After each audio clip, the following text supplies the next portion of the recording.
Baik, kita bisa mulai untuk presentasi yang sudah kami persiapkan.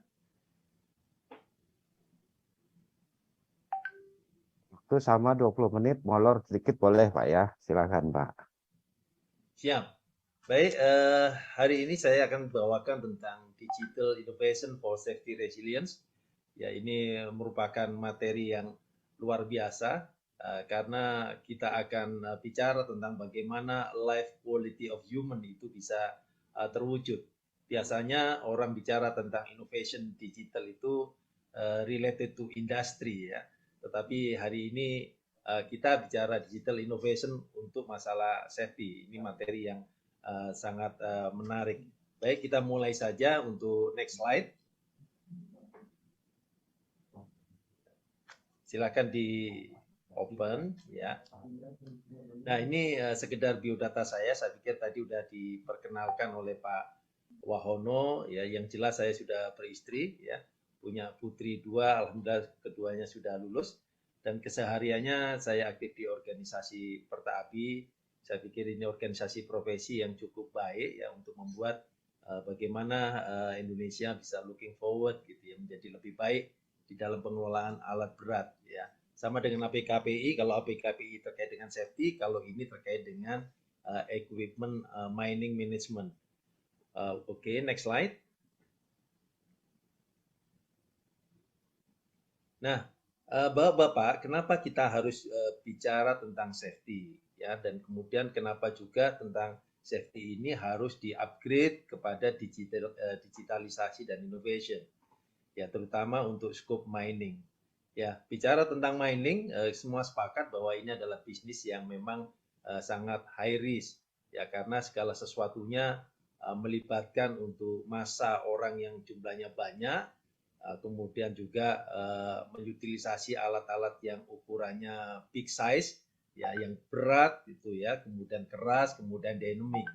Jadi isu safety itu akhirnya menjadi isu nomor 1 untuk mining bisnis gitu.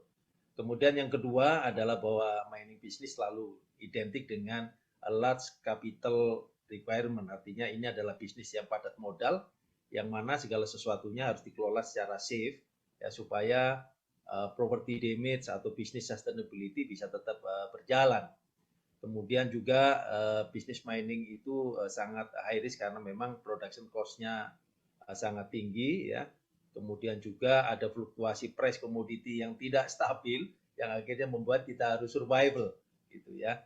Kemudian juga government regulation ya, ini juga sangat ketat, tadi sudah disampaikan oleh Pak Sunindyo ya, semua dilakukan agar bisnis ini bisa dilakukan secara safe. Kemudian juga global competition. Nah, terkait dengan tingginya risiko-risiko ini akhirnya membuat kita harus mengelolanya dengan baik dan safe. Kita kenal terhadap piramida safety ya, piramida tentang banyaknya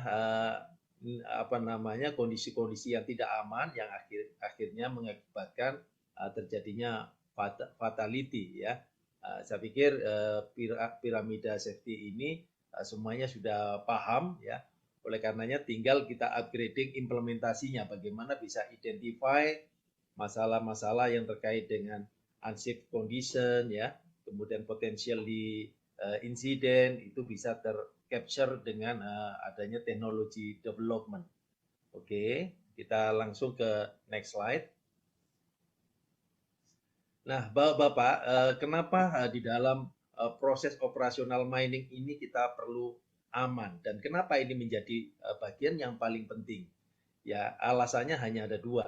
Pertama adalah human rights gitu ya, artinya hak asasi manusia. Setiap manusia ingin hidup untuk layak, kemudian selamat, tidak terkena dampak-dampak daripada kecacatan gitu ya. Nah, ini saya pikir kebutuhan asasi daripada manusia. Semua ingin hidup, maka semua ingin safe, semua ingin safety ya.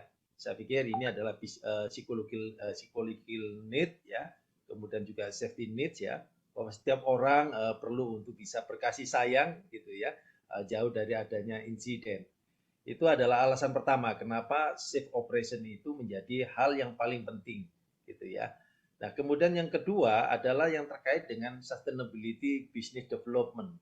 Ya, pasti karena memang mining operation ini adalah padat modal ya, padat karya, banyak orang terlibat ya. Maka supaya sustain maka kita perlu mengelola operasional itu menjadi lebih safe.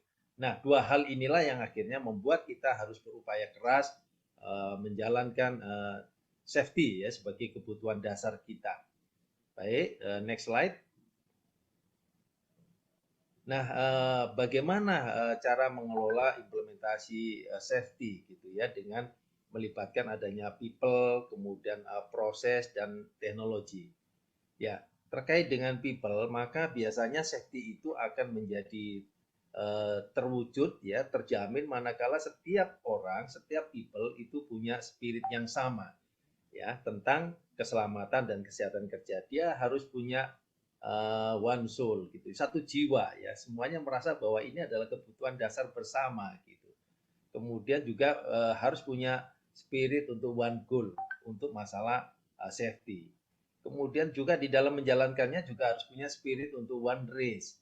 Kemudian juga one destination. One destination itu adalah bagaimana kita bisa menjalani kehidupan ya dengan proses kerja itu bisa selamat ya dimanapun, kapanpun, dan dalam bentuk apapun.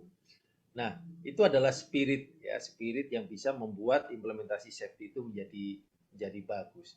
Kemudian dari spirit itu kita dihadapkan pada adanya culture atau fakta-fakta budaya yang terjadi ya, di dalam implementasinya. Nah, tadi Pak Sunindyo sudah sampaikan ya ada namanya reaktif. Ya, awal-awal implementasi safety itu semuanya sifatnya reaktif. Artinya orang berpikir safety manakala sudah ada kejadian. Nah, ini harus dirubah budayanya kepada next level yang menjadi lebih baik, yaitu proaktif. Ya, bagaimana kita tidak hanya bergerak ya ketika ada kejadian, tetapi kita harus bergerak lebih dulu untuk mengelola supaya kejadian yang tidak standar itu bisa terhindarkan, kan begitu. Nah, kemudian beralih ke budaya yang lebih tinggi yaitu compliance ya. Bagaimana kita bisa memenuhi semua regulasi supaya semua proses yang kita lakukan menjadi lebih baik. Nah, ada lagi kita bicara berikutnya setelah kita comply terhadap regulation, ternyata ada step yang lebih bisa memberikan jaminan untuk kita bisa beroperasi secara aman, yaitu generative culture. Artinya setiap orang tidak hanya nunggu disuruh, tidak hanya di-drive oleh adanya kejadian, tidak hanya karena adanya kewajiban menjalankan regulasi, tapi dia harus punya budaya yang generatif. Artinya ada inisiatif. Setiap orang harus bisa menginspiring orang lain untuk bisa berpartisipasi untuk tentang keselamatan, kan begitu. Nah, kemudian tahapan yang paling akhir adalah yang kita bicarakan sekarang ini adalah resilience. Ternyata dengan level generatif saja itu tidak memberikan kecukupan bagi kita untuk selalu merasa aman. Harus ada level yang lebih tinggi yaitu ketahanan, resilience. Ya, bagaimana menciptakan ketahanan itu lebih menjadi tahapan yang lebih advance gitu ya. Kenapa? Karena dengan adanya ketahanan ini kita bukan bicara pada one case. Kita tidak hanya bicara pada one day gitu ya. Kita tidak bicara pada one time. Kita tidak bicara pada specific condition. Tapi kalau ngomong resilience itu kita bicara tentang ketahanan. Artinya kapanpun, dimanapun, bentuknya apapun kita punya ketahanan untuk bisa bekerja dengan selamat, bekerja dengan sehat. Jadi ini adalah top level di dalam implementasi safety. Nah, bagaimana supaya kita bisa mengarah kepada resilience? Maka perlu ada upaya-upaya yang harus dilakukan untuk mendapatkan sebuah solusi, gitu ya. Nah, solusi-solusi biasanya ketika kita dihadapkan pada banyak masalah, maka di dalam tim kita harus lakukan pertama adalah brainstorming, ya, untuk menciptakan resilience. Kita harus samakan pemikiran, kita harus samakan kehendak, kita harus samakan niat kepada seluruh tim, ya. Bagaimana kita bisa mendapatkan solusi berupa resilience, yaitu dilakukan tahapan pertama adalah brainstorming, ya. Setelah dilakukan brainstorming, maka kemudian lakukanlah business requirement statement, artinya pernyataan kebutuhan bahwa kita butuh solusi untuk kerja aman, sehat, dan selamat. Ya, selanjutnya kemudian buatlah joint application design, yaitu suatu sistem ya bagaimana supaya semua kebutuhan untuk sehat, selamat, dan aman itu bisa terwujud ya. Tadi disampaikan oleh Pak Aga banyak sekali aplikasi desain yang dilakukan di perusahaannya. Saya pikir itu sangat inspiring dan perusahaan lain pun juga bisa melakukan. Kita harus susun sistem bagaimana supaya resiliensi itu bisa terjadi. Setelah disusun suatu sistem, kemudian trial ya, sampai kemudian dapat solution. Setelah dapat solution, barulah kita lakukan implementation gitu ya sebagai tahapan akhir. Nah, semua solusi ini pada dasarnya bisa dilakukan dalam bentuk dan kondisi apapun ya. Ada teknologi, nggak ada teknologi, inilah solusinya untuk bisa bekerja aman, sehat, dan selamat. Namun di dalam perkembangannya, karena kemajuan ilmu pengetahuan yang semakin cepat, ya semakin more advance, kebutuhan kita semakin luas, maka kita perlu booster, yaitu dengan bantuan teknologi. Ya, artinya bekerja tanpa teknologi memang bisa dilakukan, tapi dengan teknologi kita bisa bekerja lebih efisien, lebih efektif, bisa bekerja lebih banyak, ya. Kemudian juga bisa membuat analisis-analisis yang lebih objektif, jadi tidak subjektif lagi gitu. Nah, oleh karenanya diperlukanlah teknologi sebagai booster. Ya, harapannya nanti akan muncul harapan hasil gitu ya. Harapan hasilnya apa? Ya, pasti yaitu pertama adalah human safe. Ya, bagaimana manusia itu menjadi aman ya. Kemudian no property damage ya. Bagaimana material kemudian aset yang kita miliki tidak gampang rusak karena alat-alat pertambangan ini adalah alat-alat yang mahal gitu ya. Ini adalah bisnis yang large capital gitu, artinya padat modal. Makanya tidak hanya orang aman, tapi juga aset juga menjadi harus lebih aman. Nah, kemudian juga ekspektasi berikutnya, kita tidak hanya masalah alat aman, kemudian perusahaan aman, tetapi amannya ini kita harap bisa sustain gitu, bisa long term ya, sehingga nanti ada development. Nah, itulah ekspektasi-ekspektasi yang kita semua harapkan dengan adanya basis teknologi ini. Demikian. Oke, kita lanjutkan ke next slide. Nah, Bapak-bapak dan sahabat-sahabat semua, kalau kita bicara teknologi itu memang luar biasa ya. Jadi teknologi itu adalah suatu alat yang membuat manusia ini bisa hidup lebih mudah. Oleh karenanya, di dalam bisnis mining ini, teknologi is the best way to drive safe mining operation. Artinya bahwa teknologi ini adalah jalan yang terbaik ya untuk mendrive bagaimana operasional mining itu bisa menjadi lebih aman ya. Kenapa sih kok perlu teknologi? Kan begitu ya. Kalau nambang-nambang biasa saja kan ya bisa dijalankan kan gitu. Tapi kenapa perlu teknologi? Ya. Kenapa? Karena ada yang namanya potential of lag gitu ya. Ada potensi-potensi yang membuat kita dihadapkan pada suatu gap gitu ya. Gap itu baik berkaitan dengan operating condition ya atau operating area and environment. Ini hal-hal yang memang sulit diprediksi oleh manusia. Ya oleh karenanya kita perlu teknologi ya. Karena di dalam operating area dan environment ini banyak ketidakmampuan kita untuk memprediksi adanya landslide ya. Kapan sesuatu itu bisa longsor ya. Kemudian juga kita dihadapkan pada kesulitan kalau dengan tanpa teknologi itu adalah pemetaan ya. Bagaimana pemetaan secara accurate gitu ya, secara detail ya.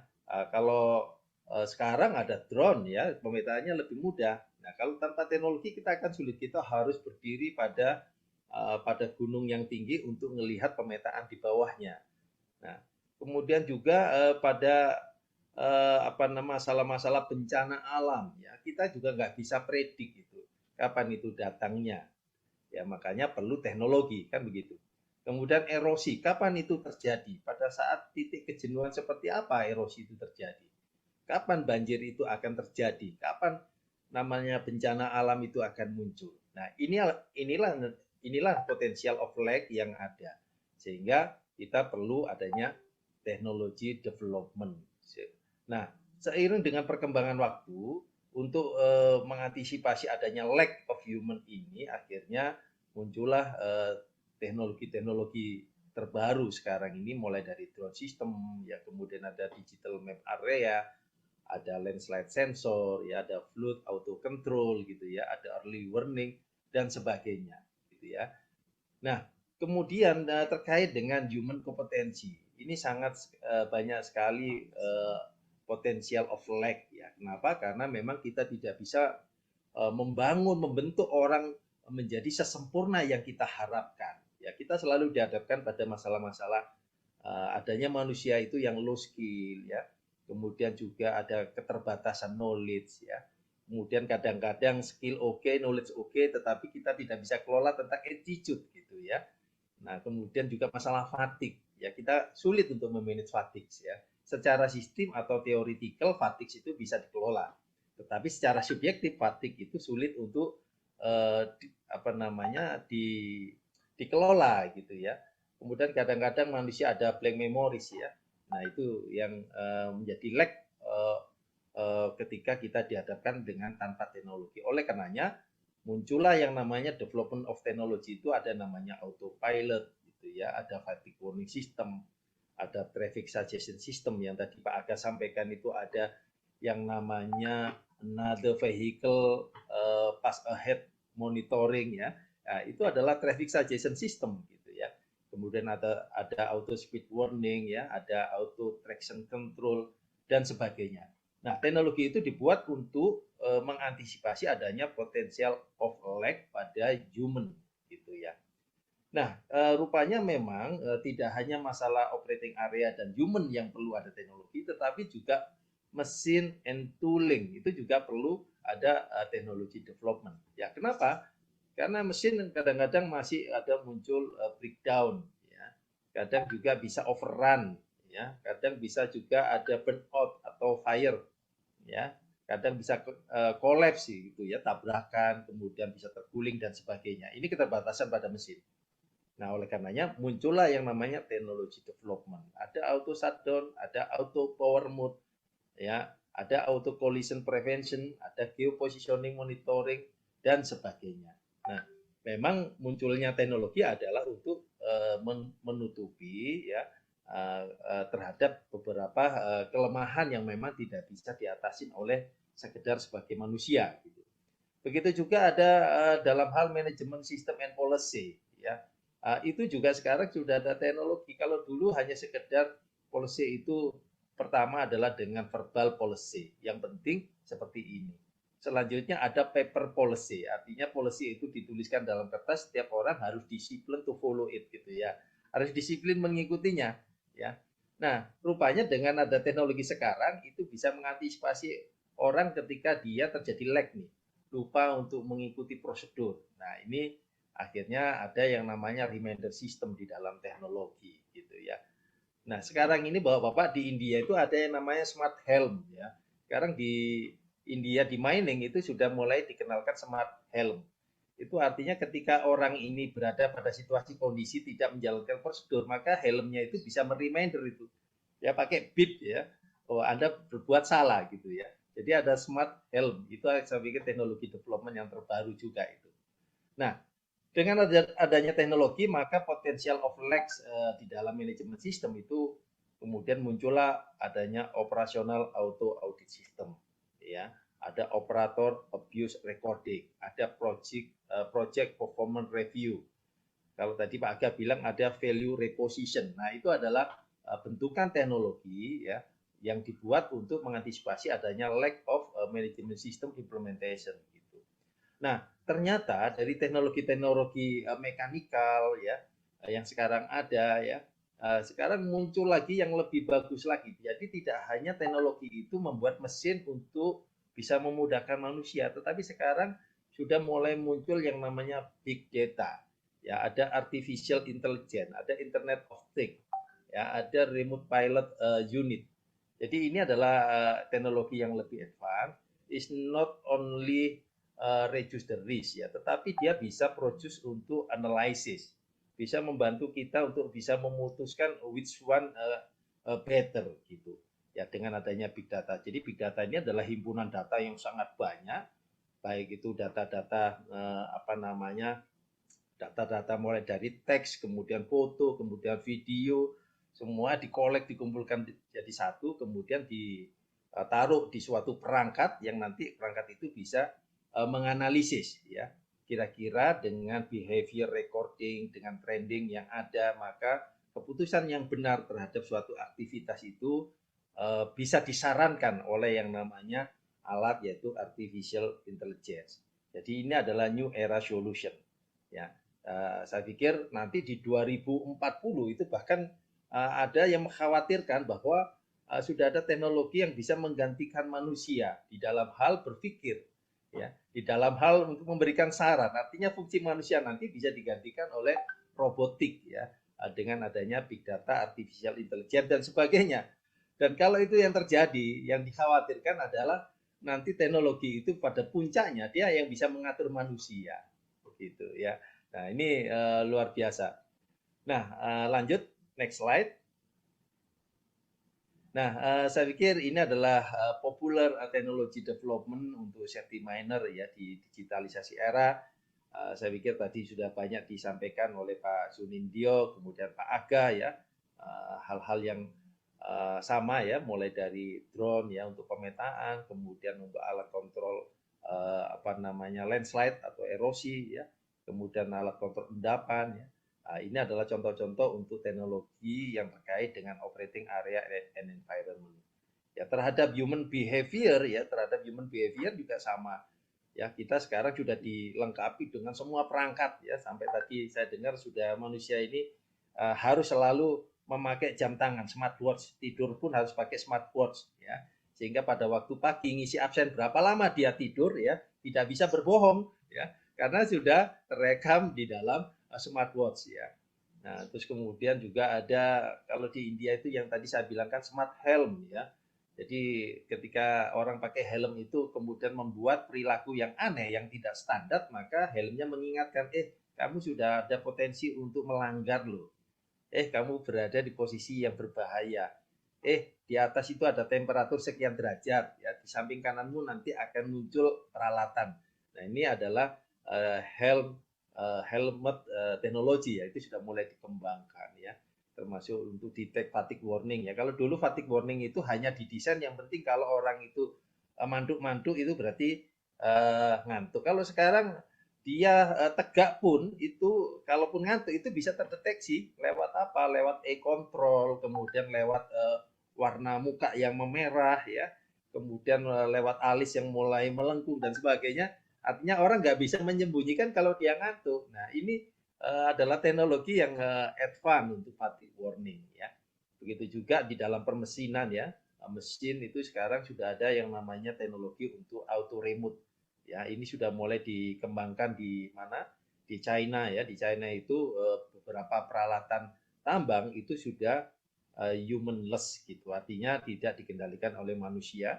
Jadi alat itu bisa beroperasi sendiri. Dia bisa memikirkan manakala dia berpapasan dia harus minggir sendiri, manakala dekat dengan alat loading dia bisa dimuatin sampai seberapa lama. Jadi ini adalah teknologi yang sekarang lagi dikembangkan ya. Jadi ada auto pilot gitu, tidak perlu ada manusia untuk mengemudikan sehingga semua operator itu akan berada dalam kondisi yang aman ya, selamat karena dia hanya di dalam ruangan untuk kontrol semua activity mining. Oke, kemudian next slide.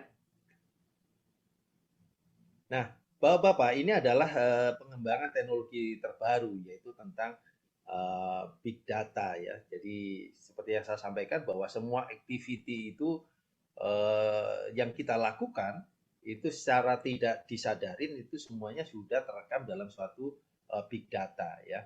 Mulai dari transaksi perbankan ya, mulai dari sampai pada kehidupan kita ya, komunikasi kita lewat smartphone ya, kemudian juga aktivitas belanja kita ya, kemudian juga aktivitas hospitality kita ya, semuanya terekam. Meskipun kita sampaikan, oh Pak saya memakai merek yang berbeda-beda ya, smartphone saya pakai Samsung, untuk smartphone saya misalkan pakai Oppo misalkan.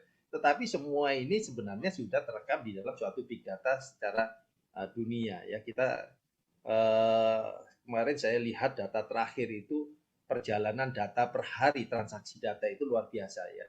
Jadi kalau di tahun 2012 itu koleksi data itu perharinya itu adalah 2,3 triliun gigabit ya. Nah, sekarang di tahun 2021 itu transaksi data per hari itu sudah mencapai 60 triliun gigabytes gitu ya. Ya, ini luar biasa besar sehingga sekarang big data itu sudah ngomongnya bukan kilobyte, megabyte atau gigabyte ya. Sekarang sudah ngomongnya zettabyte ya, zettabyte. Zettabyte itu adalah 10 pangkat 23. Nolnya itu 23 baris. Itu dia mengkolek semua behavior manusia sehingga dia bisa tinggal diolah saja ya. Jadi kalau ngomong artificial intelligence itu dari data yang ada itu dikelola menjadi sebuah informasi. Kemudian dari sebuah informasi ini di-clustering gitu ya, di-cluster, dikelompokkan, diasosiasikan, dianalisis secara paralel sehingga nanti munculnya adalah sebuah pengetahuan. Nah, dari pengetahuan ini akan digunakan oleh artificial intelligence untuk mengguide manusia di dalam mengambil keputusan gitu ya. Nah, di dalam mining, big data ini juga sudah mulai dikembangkan. Jadi semua data-data mining itu dimasukkan dalam satu data. Ya, saya dengar kawan-kawan kita yang di Buma itu sudah menggunakan big data di dalam maintenance-nya. Ya, jadi kejadian unit itu berapa RPM saat running, kemudian pada saat operasi itu temperaturnya berapa, putaran berapa dan sebagainya. Semuanya dikolek dalam suatu big data sehingga suatu saat ketika ada suatu fail komponen atau suatu fail suatu equipment maka artificial intelligence yang ada bisa menyarankan ini akan menjadi masalah pada engine Anda. Dan masalah yang ada di engine ini adalah karena temperatur yang berlebihan terjadi sekian jam, sekian menit, sekian detik. Sehingga nanti kalau Anda tidak action, maka engine Anda akan umurnya menjadi sekian jam lagi akan fail. Jadi itu sudah memakai artificial intelligence ya. Nah, sama dengan safety ini ya. Saya pikir ini juga sudah pernah diperkenalkan oleh si Bapak Safety kita ya, pencipta piramida safety itu Pak Hendrik ya. Dari 600 kejadian akan muncul berapa potensi injury, berapa potensi property damage, dari sekian kali kejadian akhirnya muncullah fatality. Nah, itu kurang lebih sama ya. Nanti big data itu juga akan bicara begini, ketika seseorang itu melanggar sekian kali, maka potensi dia injure gitu ya, artinya terjadi kecelakaan itu akan semakin dekat gitu. Nah, di dalam mining, big data ini mengkolek semua kejadian, tidak hanya masalah operator driver behavior, tapi dia juga mengkolek untuk masalah equipment behavior, kemudian juga mengkolek tentang parameter-parameter penambangan yang terjadi di lapangan. Ya, sehingga nantinya akan muncul yang namanya big data engineering. Big data engineering itu artinya suatu tambang data gitu ya, tambang data.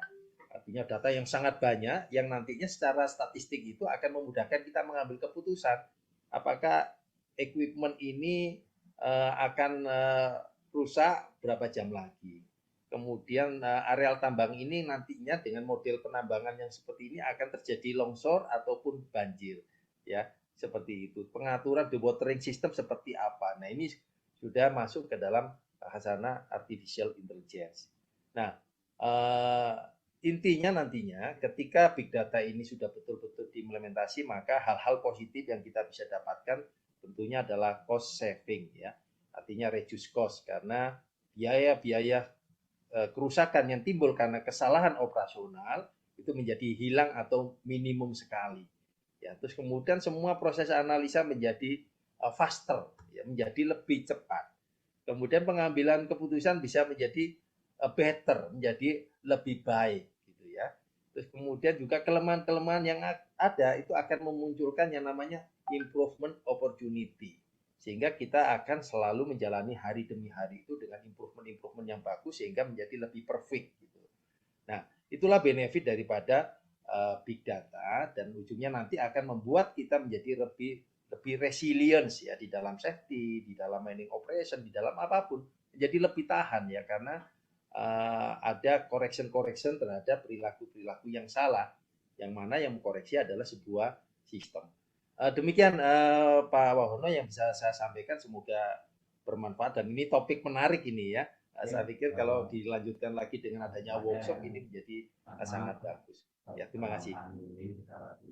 Terima kasih banyak Pak Rohman Alamsyah, luar biasa Pak, terkesima dengan presentasi yang sangat sistematis ya.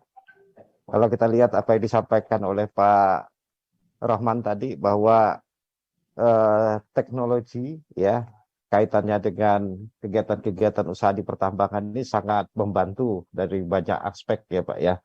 Nah, bagaimana cara tadi yang mendasari orang pentingnya keselamatan beliau juga jelaskan.